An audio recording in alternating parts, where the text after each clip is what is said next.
Hello, so we are going to go over quiz 9, hypothesis testing. So let's begin. So the first question I'm going to show you is about COVID-19. So it is believed that the COVID-19 has led to a reduction in the average work hours per week. To test the validity of this belief, we formulate hypothesis as follows. So I believe that the average work hours, weekly work hours, is now 30 hours, where X is the random variable for randomly chosen workers' weekly work hours. From a random sample of 900 workers, you obtained a t-statistic of 1.55. What is the p-value of this test? So, in this question, kindly I gave you the t-statistic. So, once you know the t-statistic, actually you don't need this information, right? So, remember, the t-statistic is the standardized difference between the sample mean and your belief, right? So you are going to use this t-statistic to calculate the p-value in this way. So p-value, also remember that the p-value is the probability outside of the t-statistic, either plus or minus side, right? So in this case, the t-statistic is given as 1.55, so p-value is simply this probability. Probability smaller than minus 1.55 or probability greater than 1.55, right? So then you may use Excel. So let me do it this way. I will enter t-statistic here. Then you are going to calculate the p-value using this t-statistic, right? So how to do it? So following the formula, we are going to calculate normal distribution using absolute value of the t-statistic. So I put minus sign in front of absolute value of the t-statistic, and I'll put option true for the cumulative probability. So then you get some probability, but don't forget we need to multiply 2 in front of that, because we are calculating probability on the left hand side, on the right hand side. So, and by the symmetry, both are the same probabilities.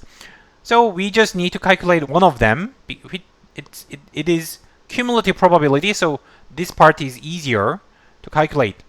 So we will we transform this t-statistic into absolute value, and then put minus, and then multiply twice after calculating the cumulative probability. So I will transform this into percentage like this. So p-value is about 12.11%. So no matter what t-statistic you have, you get a p-value using the same process. Okay. Second question. Suppose that you want to test hypothesis given by population mean equals to 0 or not, using an unconventional significance level of 18%. So we usually use 1%, 5%, 10%, but here I'm giving you an 18% irregular significance level, just to challenge you if you can use the Excel significance level. Let me calculate let me put significance level here. So 18% is your significance level.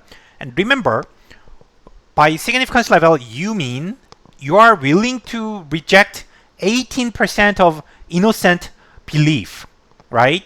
So when you reject 18%, 9% is assigned on each side tail, right? Lower side tail or larger side tail. So we are going to think about this. So suppose that we are going to reject your null hypothesis if the p-value is smaller than 18%. So this is based on the p-value. But if you are based on the t-statistic, you are going to use this decision rule. Your decision rule would be t-statistic grade is outside plus minus a, right? Either greater than plus a or smaller than minus a. And for these to be consistent with each other,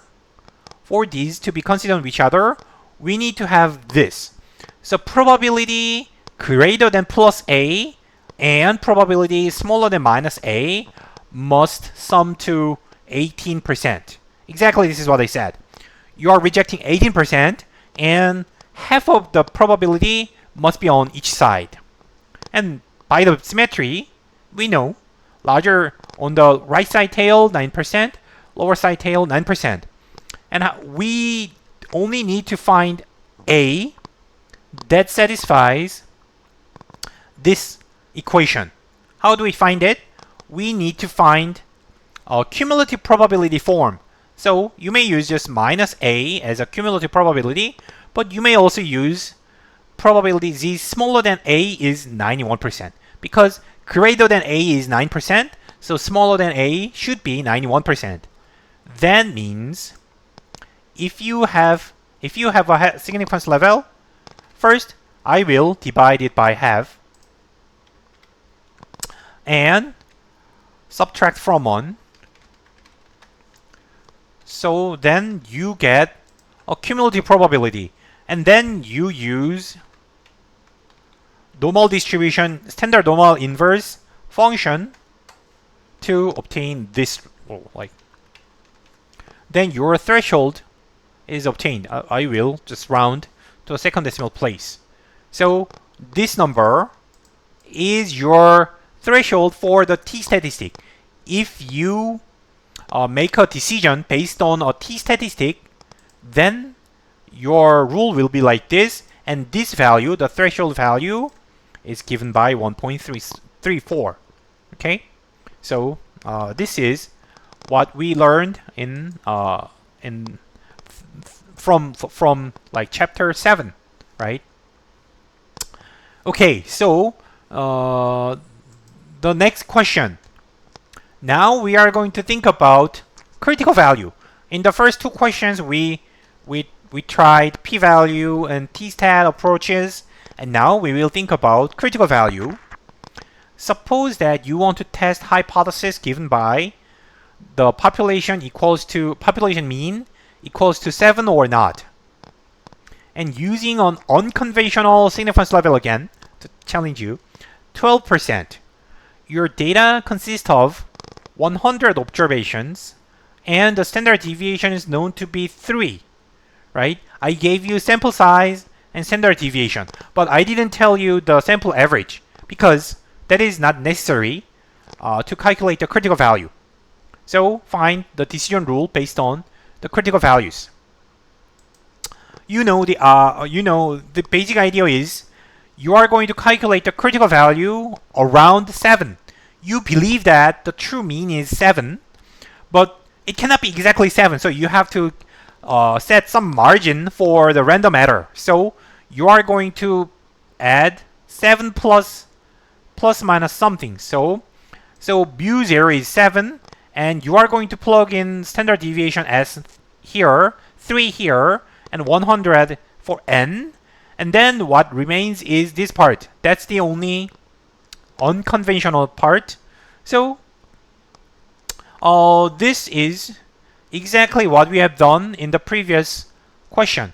Instead of 18%, I'm going to use 12%. So if you use 12% significance level, that means each side there should be 6% tail probability, and that means when you change that to cumulative probability, it corresponds to 94%, and you will find 1.55.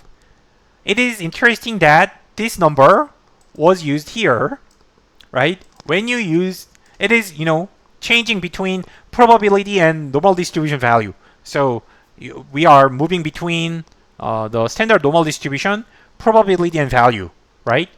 So when you put 1.55, p-value was about 12%. And now, If you use significance level 12%, then the threshold is 1.55. So the difference is rounding error.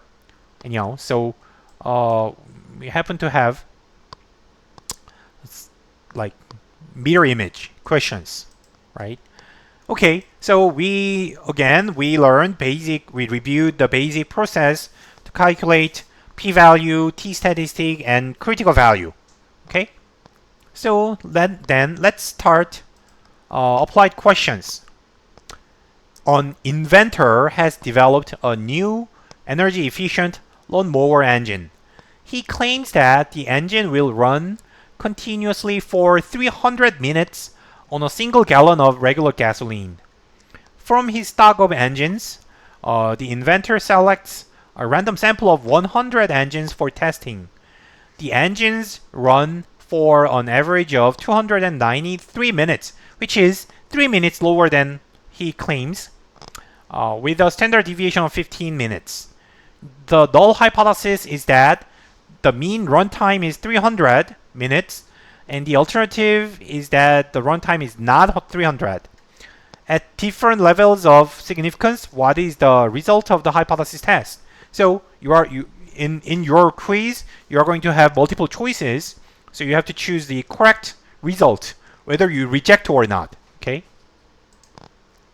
So let me just follow a few steps, basic steps. First, you need to understand what are the hypotheses here. So x, I'll define the random variable x as the running time for lawnmower, this newly invented lawnmower engine. And the belief is that the population mean is 300 minutes, right? Running for 300 minutes. And then we are going to calculate the t-statistic using this belief.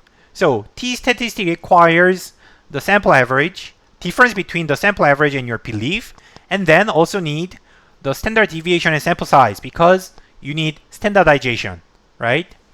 So here, what we are doing here is we calculate, we use the sample average 297 and your belief 300 in here. Standard deviation is given 15 and sample size is given 100. Plug them in, then it will be easy to calculate the result. It is -2. So t-statistic is -2. Okay. Then the next step is to calculate the p-value. So when the t-statistic is -2, the p-value is probability outside plus -2. So then we are going to use our worksheet. So -2. P-value, okay, let me add a few more steps. So absolute value of the p-value, t-statistic is calculated this way, right? So right tail probability is calculated as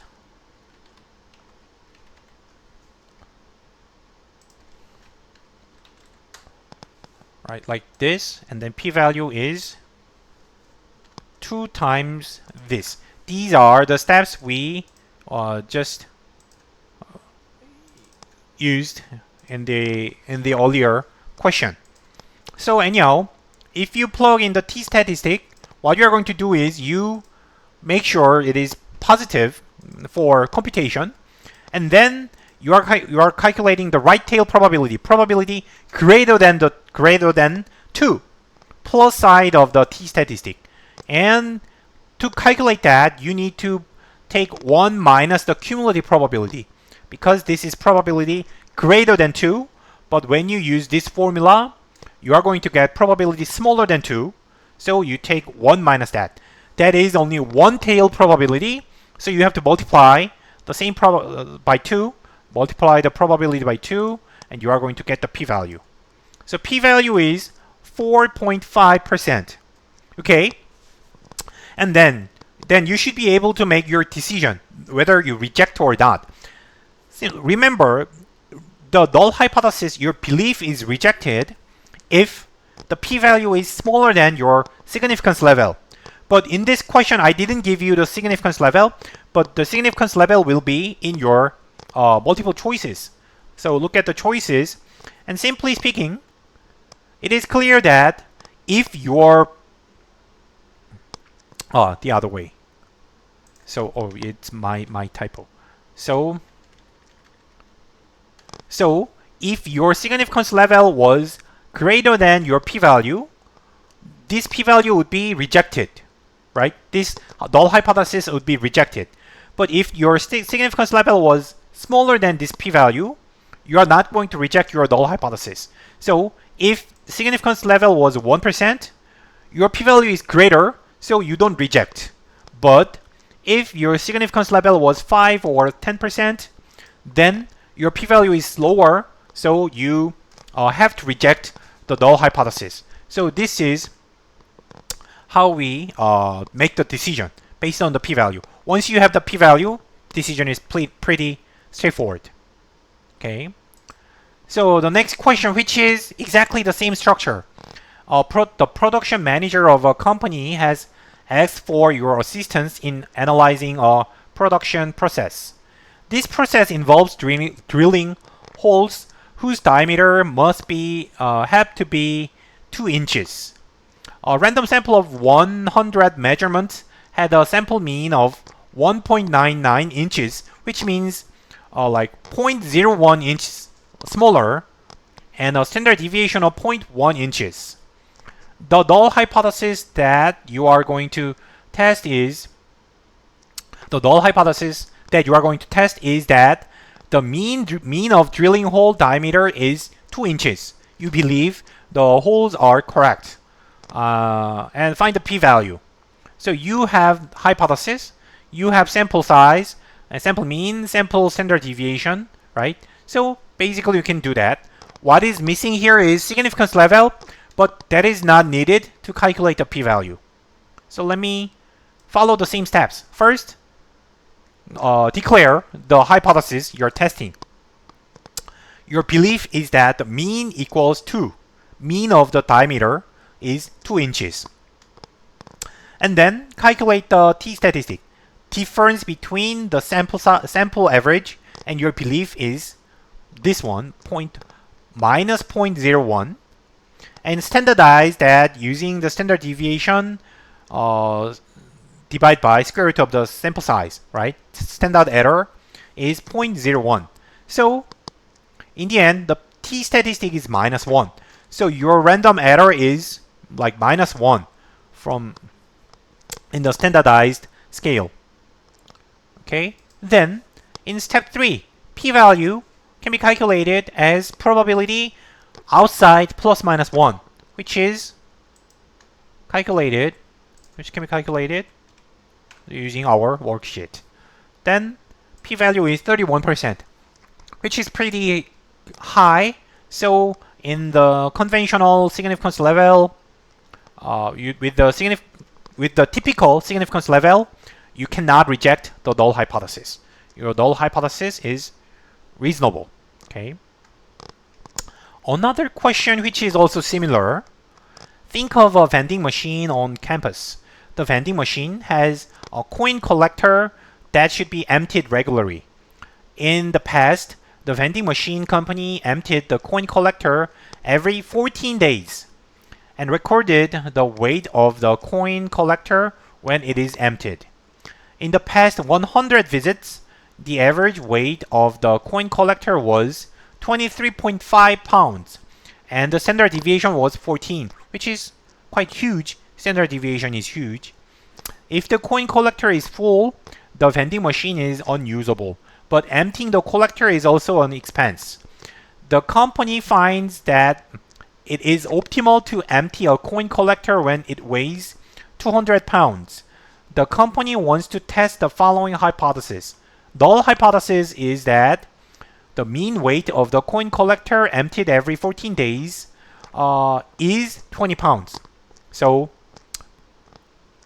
find the t-statistic of the test and determine if the null hypothesis is rejected at the significance level of 5%. Okay, so everything is given. I gave you significance level, belief, and sample size, sample average, sample standard deviation. So you can do everything. let's do it. Hypothesis is clear. The mean is 20 or not. We are testing that. And then the t-statistic goes like this. Difference is 3.5, right? However, also the standard deviation is large. So 14 divided by square root of 100. Standardize after standardization, it's 3.5 divided by 1.4. If you calculate that, you are going to get 2.5. T-statistic is 2.5. And remember that, so if you use the t-statistic approach, given 5% significance level, your decision rule should be based on this number, right? So if your significance level is 5%, then each side you have 2.5%. That is equivalent to 1.96 approximately. So if your t-statistic is within plus minus 1.96, then your belief is okay.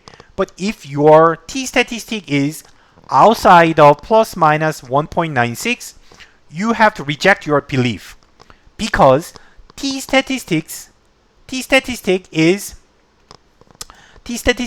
the standardized difference, right? It is the difference between your random, like your sample average and your belief. So if it's too large, too small or too large, you need to reject. So in this case, your t-stat is 2.5, which is clearly greater than plus 1.96. So you have to reject the null hypothesis. Okay? So difference is too large relative to your threshold. Next question. Another similar question. Suppose that the mean weight of king penguins found in an Arctic colony last year was 15.4 kilograms and the standard deviation was 2 kilograms. Interesting. Anyhow, so you want to test the null hypothesis that the mean penguin weight this year does not differ from last year, right? So you believe that the mean weight is also 15.4 kilograms. Assume that the standard deviation has not changed. You are planning to measure a random sample of 100 penguins at 1% significance level. Find the critical values for the test. So what is interesting about this is, I gave you the belief. Your belief this year, your belief is that this year average, this year mean should be 15.4. So last year mean, last year average becomes your belief this year. But what I don't give you is the sample average this year. You are planning to measure a random sample of 100 penguins, but I don't give you the result. You don't know how much was the weight. Still, that's when particularly when the critical values are useful. Before measuring something, you can set up some threshold and apply that to your data. And you can apply the same data to like different areas, different regions in an Arctic area. So let's see how it works. It is basically how to calculating the critical value, and that is also similar to calculating confidence intervals we did last time, right? Last chapter. So this is the critical value. Basically, pretty much similar to the confidence interval, and we use 1%. I gave you 1% significance level here, and that corresponds to 2.58. Or you may put this in this worksheet, then you get 2.58. And a common number we have been using, but okay, also you can use this as you can use Excel to calculate that. Either way, anyhow, you get 2.58. And then this part is 2.58, and standard error using the standard deviation from last year and sample size 100, you are going to collect 100 sample, and your belief is 15.4. So you know all the numbers. 1, 2, 3, 4. You only need 4 numbers, and just plug in at the right place. Then you can calculate the critical values, right? I'm not going to do the algebra. It is easy. So once you calculate the critical value, then you can just compare the critical value to the sample average once you calculate that. Okay, that's how it works. Okay, last question. Let me just show you the question. The Big Bang Theory is one of the most popular TV shows. You believe that 50% of all Americans who are 18 to 49 years old have watched the Big Bang Theory last Thursday night. You found I need to update the quiz, like the question. Anyhow, you found a survey result that of 400 respondents who are between this years old, 224 watched the Big Bang Theory last Thursday. Say, then what is the p-value of your hypothesis? So, idea is similar. So first, your belief is, your hypothesis is that 50% have watched it.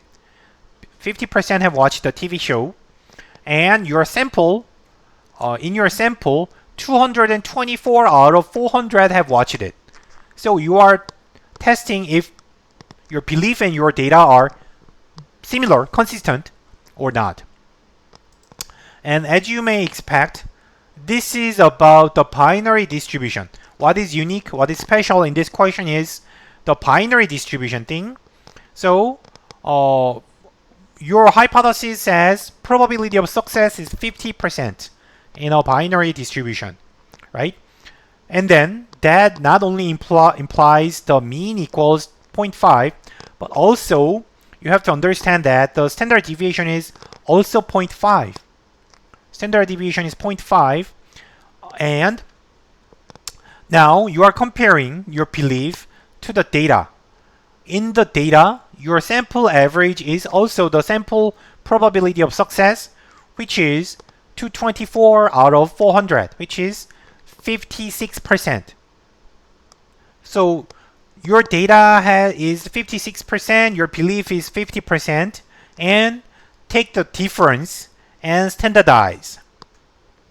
But remember, main point here is when you standardize, the standard deviation is based on your belief because it is binary distribution. And in binary distribution, standard deviation is determined also by the same parameter.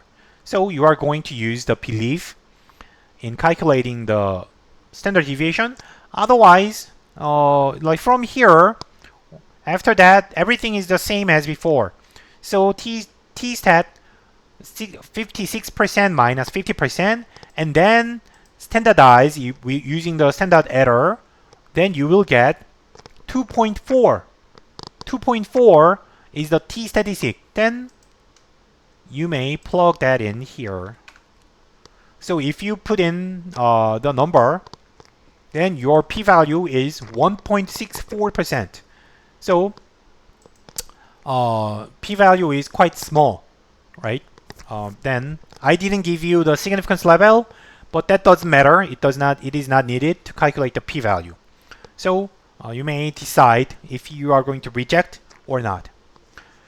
Okay, we went through all the questions, all the algebra questions in the quiz, and similar structures are repeated, like in the past 2 or 3 chapters. But still, we are expanding our framework. We are using the same techniques, but we are utilizing the same technique to different contexts. So I want you to understand how it works. It may look quite difficult, but actually, so we are doing the same thing again and again. Okay, I hope you have a nice week, and we'll come back with the second part of hypothesis testing. We are going to expand our framework, and I will introduce new issues we need to study in hypothesis testing. Okay, thank you for watching. Bye.